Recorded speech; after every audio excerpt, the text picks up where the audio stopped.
इस वीडियो में मैं आपको बताऊंगा कि आप क्लास 10th के बाद क्या ले सकते हैं, साइंस, कॉमर्स या फिर आर्ट्स, और साथ में आप क्या बन सकते हैं अगर आप साइंस, कॉमर्स, आर्ट्स इनमें से कुछ भी लेते हैं तो।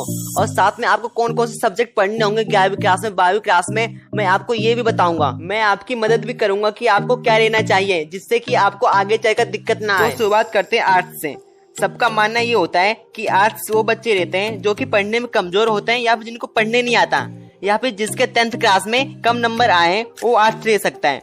बट ऐसा नहीं है, जिन लोगों के 80-90% आते हैं वो भी आर्ट्स लेते हैं, क्योंकि आर्ट्स लेने के बहुत ज्यादा फायदे हैं। तो आइए पहले जानते हैं कि अगर आप आर्ट्स लेते हैं तो आप क्या क्या बन सकते हैं। Fashion designer, graphic designer, software designer, वकील, hotel management, journalist, event management, यहाँ तक कि नेशनल डिफेंस अकेडमी में जा सकते हैं, forest guard, Indian coast guard, यहाँ तक कि आप स्टेट पुलिस डिपार्टमेंट में भी काम कर सकते हैं। और सबसे मेन, आप यूपीएससी की तैयारी भी कर सकते हैं, आप आईपीएस, आईएएस भी बन सकते हैं। सबसे मस्त बात यह है कि आप कोई सा भी गवर्नमेंट जॉब कर सकते हैं। और अगर आप आर्ट्स लेते हैं तो आप बहुत कुछ कर सकते हैं। आप इनको देखिए, आपने इनको कहीं ना कहीं जरूर देखा होगा, इन्होंने भी आर्ट्स लिया था। आप इनको जानते हैं तो मुझे कमेंट में बताइए। अब जानते हैं कि अगर आप आर्ट्स लेते तो आपको क्या क्या पढ़ना होगा।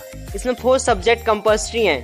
पहले आता है इंग्लिश या फिर हिंदी, सेकंड आता है हिस्ट्री, फिर political science, geography, economy, psychology, sociology, home science. इसके बाद आता है ऑप्शनल सब्जेक्ट जिसमें होता है physical education, computer science, math, early childhood education, या फिर योगा, डांस, म्यूजिक, एआई, या फिर एनी सब्जेक्ट, संस्कृत, उर्दू, पंजाबी। इनमें से आपको सिर्फ एक ही सब्जेक्ट लेना है। और साथ में आपके पास ऑप्शन होता है कि आप एक एक्स्ट्रा सब्जेक्ट ले सकते हैं। एक्स्ट्रा सब्जेक्ट का फायदा ये होता है कि अगर आप ऑप्शनल सब्जेक्ट में फेल हो जाते हैं तो आप एक्स्ट्रा सब्जेक्ट की मदद से आप उसमें पास हो सकते हैं। आइए अब जानते हैं कॉमर्स के बारे में। जिन बच्चों के थोड़े से अच्छे मार्क्स आते हैं, या फिर जिनको बिजनेस में इंटरेस्ट होता है या फिर बैंकिंग में इंटरेस्ट होता है, वो बच्चे कॉमर्स लेते हैं। आइए अब जानते हैं कि कॉमर्स वाले बच्चे क्या क्या बन सकते हैं। Income tax officer, IB officer, police constable, police SI, station master, railway TTE, SBI bank में काम कर सकते हैं, बैंक PO या बैंक क्रेक, या फिर एडवोकेट, इनकम टैक्स ऑफिसर,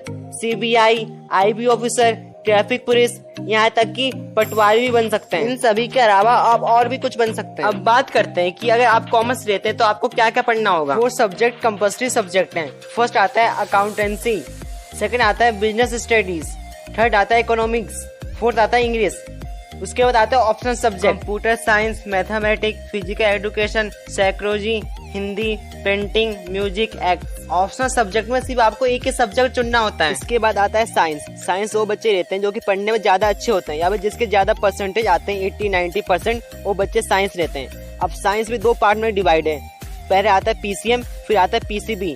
जिसको मेडिकल लाइन में जाना होता है वो PCB रहता है, और जिसको मेडिकल लाइन में नहीं जाना होता, इंजीनियर बनना होता है, वो PCM रहता है। ऐसा नहीं है कि अगर आप PCM रहेंगे तो आप सिर्फ इंजीनियर बनेंगे।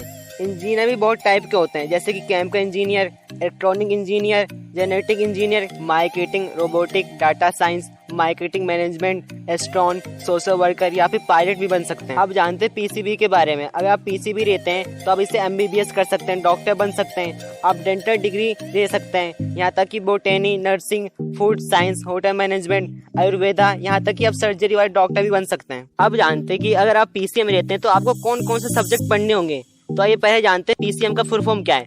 PCM का फुल फॉर्म है फिजिक्स, केमिस्ट्री, मैथ। आपको 3 सब्जेक्ट तो पढ़ने ही होंगे, और साथ में आपको इंग्लिश पढ़ना होगा, और साथ में आपको एक ऑप्शनल सब्जेक्ट भी पढ़ना होगा। अब जानते हैं PCB के बारे में। इसका फुल फॉर्म होता है फिजिक्स, केमिस्ट्री, बायो। इसमें आपको 3 सब्जेक्ट तो पढ़ने हैं, और साथ में आपको इंग्लिश भी पढ़ना होगा, और साथ में आपको एक ऑप्शनल सब्जेक्ट भी पढ़ना होगा। तो ये जानते हैं ऑप्शनल सब्जेक्ट कौन कौन से हैं। फर्स्ट आता है इकोनॉमिक्स, फिर आता है IT, computer science, Hindi, drawing, music, dancing, physical education. और हाँ गाइस, अगर आप कंफ्यूज है कि आपको क्या लेना चाहिए, साइंस, कॉमर्स या फिर आर्ट्स, तो अब मेरी बात मानिए, आपको साइंस लेना चाहिए। क्योंकि साइंस में ऐसा है कि जो कॉमर्स वाले या फिर आर्ट्स वाले बच्चे कर सकते हैं और साइंस वाला बच्चा भी कर सकता है। अगर आप इसमें भी कंफ्यूज हैं कि आपको PCM या फिर PCB लेना चाहिए, तो अब मेरी बात मानिए, आपको PCM भी लेना चाहिए। क्योंकि इसमें क्या है कि आप इसमें कुछ भी कर सकते हैं। आप इसमें जो PCM वाले कर सकते हैं आप वो भी कर सकते हैं, और जो PCB वाले कर सकते हैं जैसे कि MBBS, आप ये भी कर सकते हैं। आपको इसमें बहुत ज्यादा फायदा होगा अगर आप PCMB रहते हैं तो। बट इसमें क्या है, आपको बहुत ज्यादा हार्ड वर्किंग करना होगा, क्योंकि इसमें क्या होता है, आपको मैथ के साथ आपको बायोलॉजी भी पढ़ना होता है। तो गाइस आज का वीडियो यहीं खत्म होता है। अगर आपको वीडियो पसंद आया या फिर आपको कुछ नया जानने को मिला तो आप चैनल को सब्सक्राइब और वीडियो को लाइक कर सकते हो, और आप वीडियो को शेयर भी कर सकते हो अपने फ्रेंड के साथ। तो मिलते हैं नेक्स्ट वीडियो में, तब तक